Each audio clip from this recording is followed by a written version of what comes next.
Right, welcome back. Last time, well, helped Sweden with a war to reclaim their cores, plus some new provinces. Took a few that I would prefer, took one they would prefer they didn't have, but that's something that can be handled later. Also went ahead and conquered the last bits of Mecklenburg-Schwerin. So, yeah.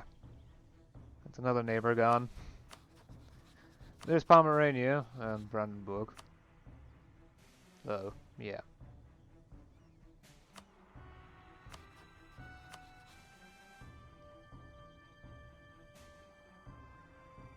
Spain is 1,020 in debt.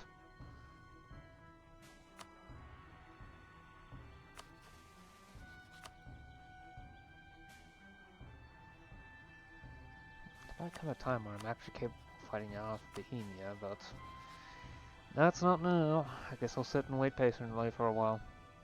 Oh, and the Netherlands also started to revolt against Spain. So that's some more interesting stuff happening with my neighbors.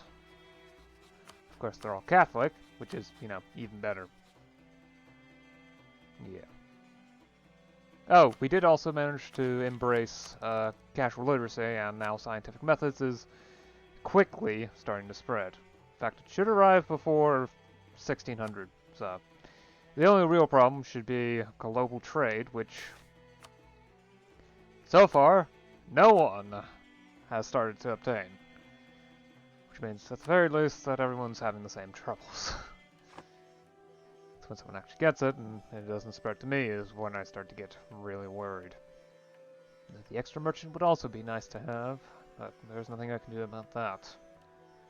Don't have the reach for it.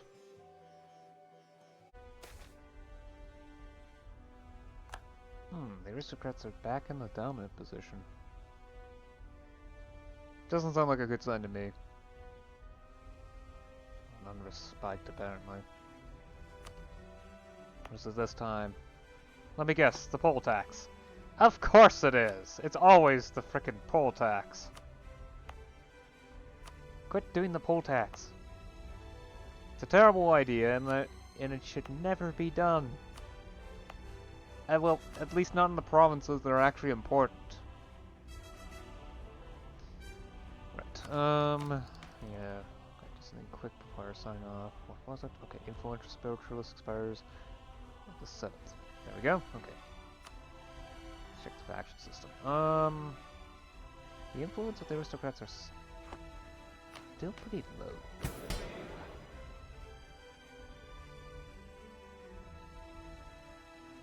Well, I don't actually need a specific amount of influence in order to get free peasantry. At least not...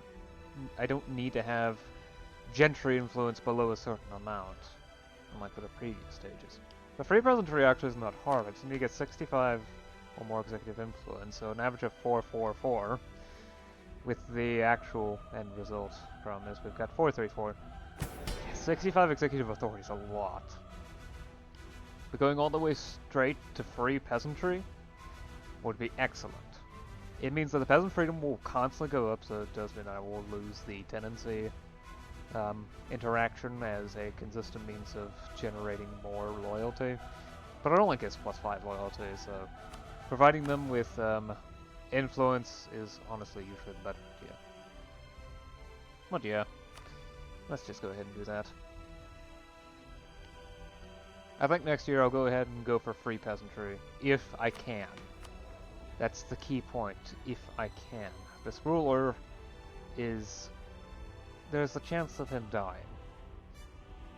So that conquered tree. Conflicted. There is the I want him to die bit, but then there's also the oh hey, that conqueror trade is quite nice, and who knows, could also, it's entirely possible that the next ruler is even worse.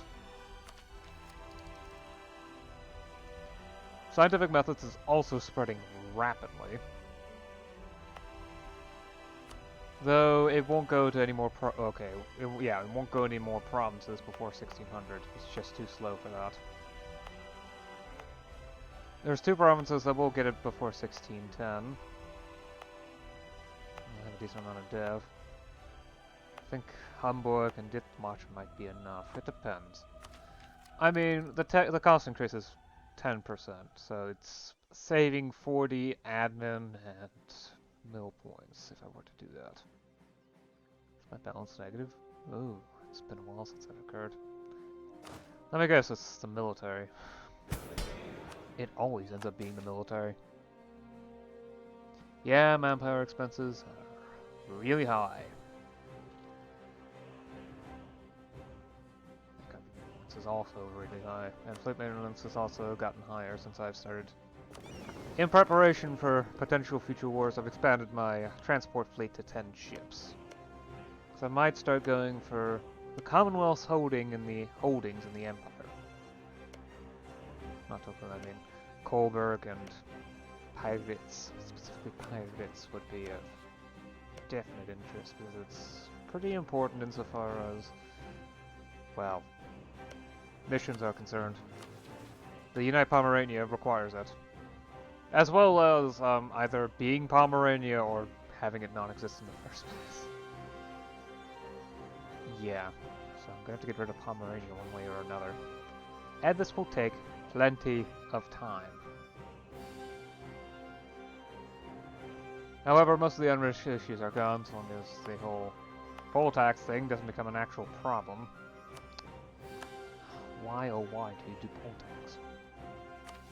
I was saving up money in the hopes of getting, well, a capital, rank 1, in as a first step towards eventually obtaining meritocracy. And there's the possible of allying the Ottoman Empire and hoping that they send it over to me. Because I can certainly send some stuff over to them. I mean, gonna put them up in the deficit. If it weren't for that, they would be perfectly happy to do so. Now, that corruption is really high. I think that they just did some reforms, so. Oh well. Let's see. Wait, is my bureaucratic influence that low that I can't even do the 2020? Yeah. 80, 50 to make their examinations. Yuck. 80. 80, 80. Yeah, everything interesting requires either 40 bureaucratic influence. I don't like this one. But this is base welfare. But this is admin efficiency, but just reduce provincial corruption by a lot. There's so many little costs to it. Oh, and this one, spoil system. Now that's gonna be nice. But again, 40 bureaucratic influence. I'm not sure if I can actually obtain that, especially since now the spiritualists have a boosted influence on top of that.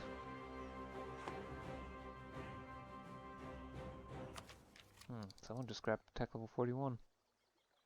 Which actually produces quite a few buffs. Well, that's not important at the moment. Yeah. Hesse dragged me into another war. I don't need to intervene. I'm just sitting there to provide, coverage, I guess. Seriously, at the start of the war, the enemy had 3,000 troops. Hesse on their own already has 5k. This would be something that I would do on my own if I were Hesse. Instead of dragging me in for more favors, but then again... Yeah. Apparently we owe them 100 favors too, so... How do we owe them 100 favors? They just dragged us in the war. There's also the potential of going up... I've got 2 potential opponents right now. A third one that I may do, that I'm planning on doing eventually, but there's a truce that goes until 1604, so that's not an option. There's the Commonwealth. They're allied with Austria, who has a lot of troops. So they're genuinely worried. But Austria might not intervene. And again, they also have a lot of subjects. The Teutons, Danzig, and Bryansk. Though those subjects aren't particularly notable militarily, and their other allies aren't either. We've got Opium Muscovy right here, who doesn't even have Moscow, as well as Yaroslavl. Now there's Pomerania, who's allied with Livland, who also has a similar number of troops, but with competent military technology, as well as Bohemia, with 17,000 troops and decent mil-tech.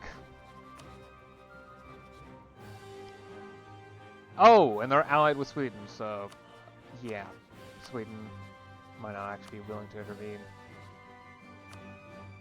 Well, yes they might, but they're in debt. Oh, so that's why I can't call them in.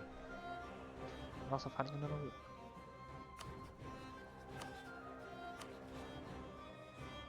Trust, diplomatic reputation, yeah.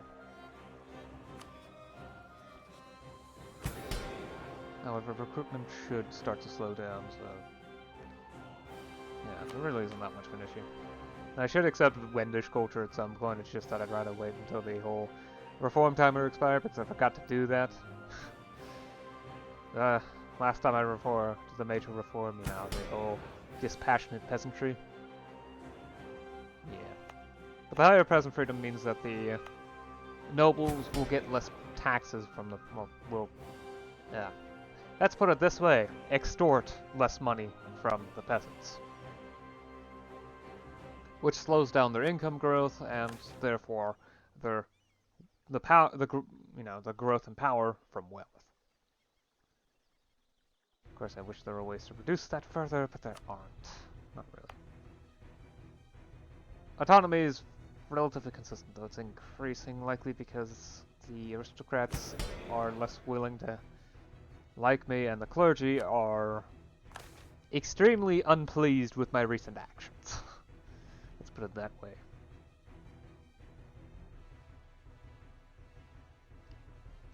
Still, the resting power is reducing, although their powerful wealth has increased. Another reform would completely eliminate their gravity. I mean, I get even less autonomy from them, although it does further increase their power from wealth, but probably not, almost certainly not nearly as much as I would be reducing it. For that to be the case, you'd have to have a lot more power than they do now. Which they don't, so.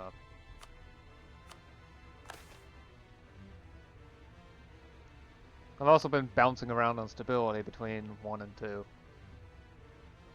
Which is at least interesting.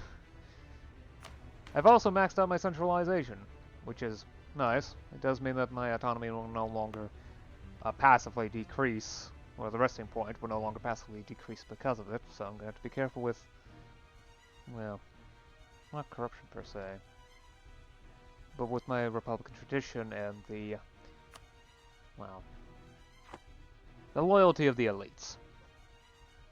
But that's enough for now.